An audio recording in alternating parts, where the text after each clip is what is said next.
One of my favorite mangas of all time, My Hero Academia, came to an end when the writer and creator decided to bring the story to its epic conclusion. And now reality has slapped me in the face because the teaser for the final season, season 7 of the hit anime My Hero Academia, was released. Now I have to cope with the fact that one of my favorite mangas has ended and one of my favorite animes is coming to an end. I'm going to break it down and discuss it with you.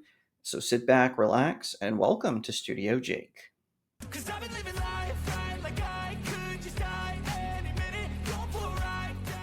Hi everyone, my name is Jacob Berry. Welcome to the Studio Jake vidcast, where I talk about all things pop culture. Be sure to like, share, subscribe, and if you're watching on YouTube, ring that little bell so you get notifications when I post a new vidcast, and consider becoming a channel member. Don't forget, you can support my channel by going to my website, studiojakemedia.substack.com, where you can subscribe there at different tiers that unlock different perks. I remember when I watched the first season of My Hero Academia, I was blown away by it. The number one superhero in Japan gives a young lad who has no superpowers his abilities. And this character is Izuku Midoriya, who becomes the hero known as Deku. We see him and his classmates at the superhero training facility, UA High School, go through all kinds of stuff as villains led by a mysterious bad guy called All for One recruits a band of villains that are first known as the League of Villains, and then they get another name later on. They face off against them, as well as the Yakuza and all kinds of frightening villains. Some not so frightening, but mainly a lot of frightening villains. And it comes across with all the intent and love. You can definitely see that Kohei Horikoshi, I hope I'm pronouncing that correctly, let me know in the comments below, that he has a lot of love for American comic books. All Might, who is the number one Japanese hero, at least at the beginning of the anime and manga, he dresses in red, white, and blue.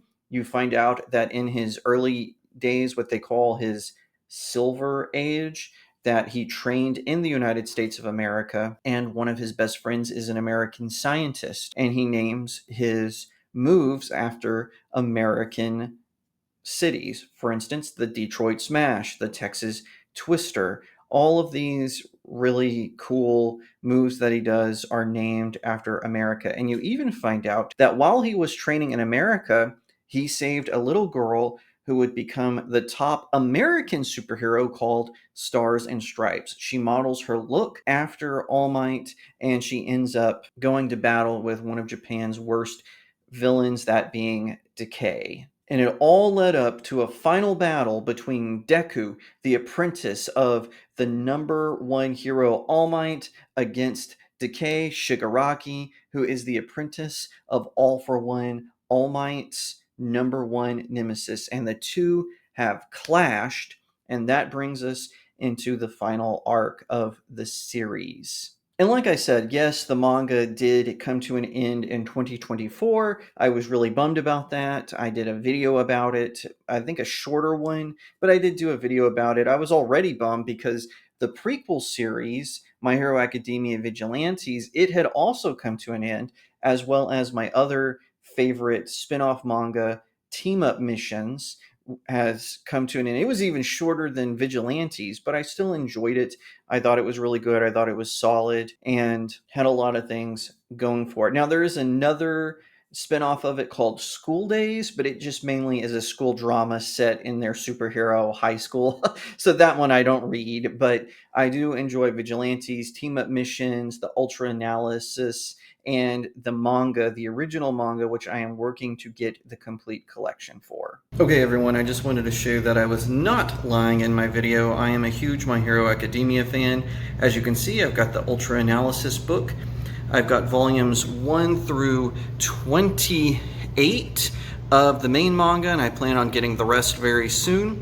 I've got the first 4 of the My Hero Academia team-up missions. The 4th one is on my bedside table. I'm reading it now.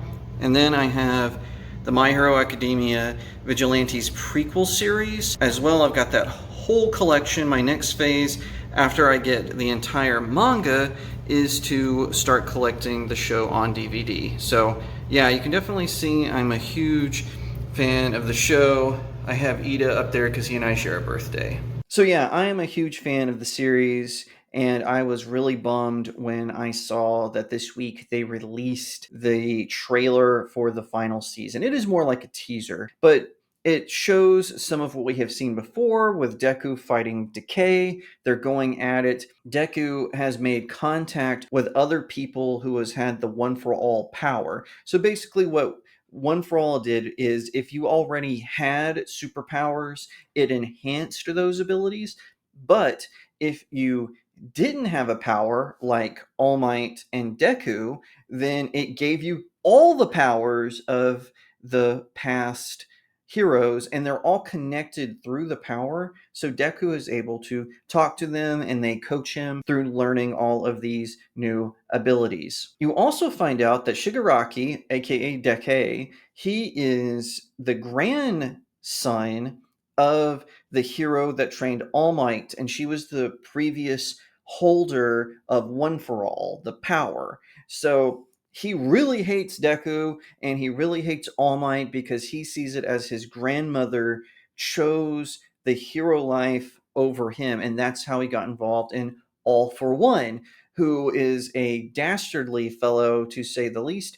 He has the ability to take away the quirk, what is called a superpower in this universe. He has the ability to take it away from someone and give it to someone else or keep it for himself. As a result, he has a ton of different powers, and he is having a showdown with Endeavor, who became the number one hero after All Might's retirement. Now, the teaser trailer seemed to hint that All Might is going to don some sort of mech suit and have a showdown with All for One. This will be their third major battle. They hinted at one that takes place prior to the anime, and then they have another one when they have to rescue Bakugan from his minions in the League of Villains. And then, of course, now they're going to have another one. Meanwhile, Deku has had sort of a pre battle with Shigaraki. It didn't really go that well. And that's when he became Dark Deku.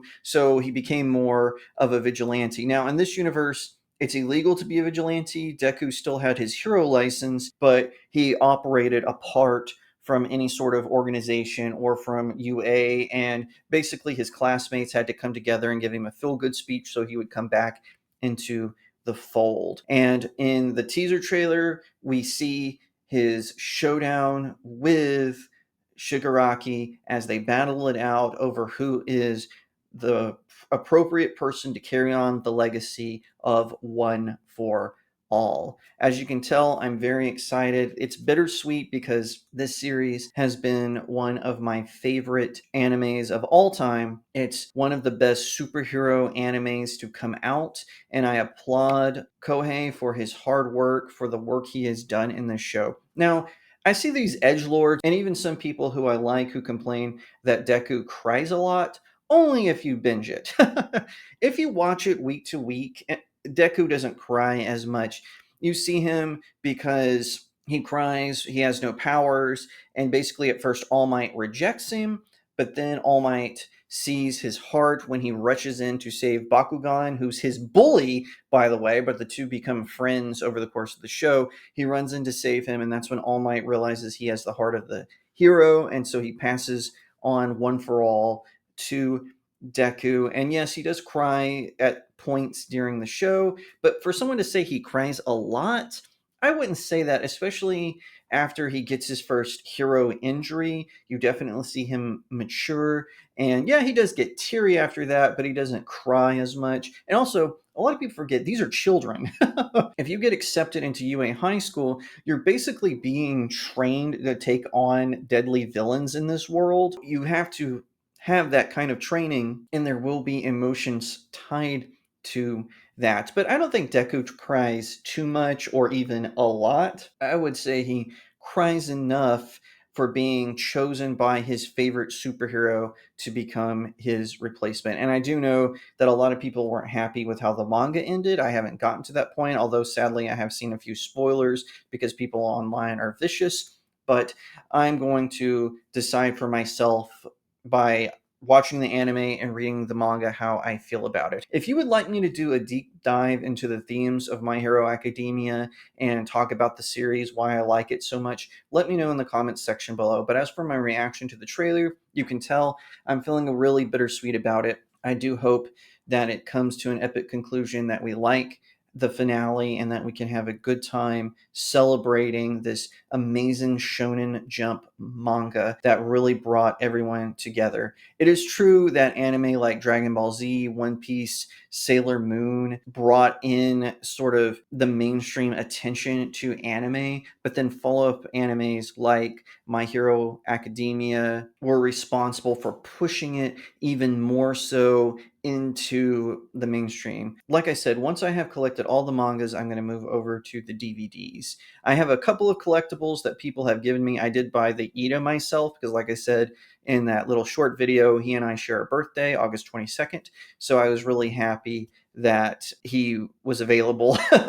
But I do enjoy the series a great deal. I'm sad that it's coming to an ending. And like I said, if you would like me to do a deep dive into the themes and what the different arcs represent and why I like it outside of what I said here today, please let me know in the comment section below. I am looking to do more commentary videos outside of just doing trailer reactions like these or reacting to pop culture news. I want to actually do deep dives into pop culture and the franchises that I love, and maybe even some that I hate. So I would love your opinion on that. Please let me know in the comment section below. As for everyone else, bittersweet, My Hero Academia is coming to a conclusion, and I look forward to watching it when it finally premieres in fall of this year. If you liked that video, be sure to give it a like, share it out to all your friends, leave me a comment and tell what you think, and subscribe. If you're watching on YouTube, ring that little bell to get notifications when I post a new vidcast, and consider becoming a channel member. If you want to support me and the work that I do, head on over to my website, studiojakemedia.substack.com. It's where you can subscribe at different tiers, although you can read most of the articles for free, but the tiers do unlock a perk or two that I think you will like, including being able to choose the topic that I write about on my website, as well as a video topic if you would like to see that done. So definitely head over there. At that same website, there's a conveniently titled Buy My Books section. It's where you can purchase one or all four of my books. I've got links all over the place, but they're all available on Amazon. If you do pick them up, leave me a 5-star review. It really helps out small indie creators like myself. Once again, thank you so much for watching, and I'll see you next time right here on Studio Jake. 'Cause I've been living life right like I could just die any minute. Going for a ride down the side, PCH country limit. I don't need a guide, follow lights, take me where I want to visit. Are you alive? Or just breathing? 'Cause I've been living life right like I could just die any minute. Going for a ride down the side, PCH country limit. I don't need a guide, follow lights, take me where... Go beyond! Plus Ultra!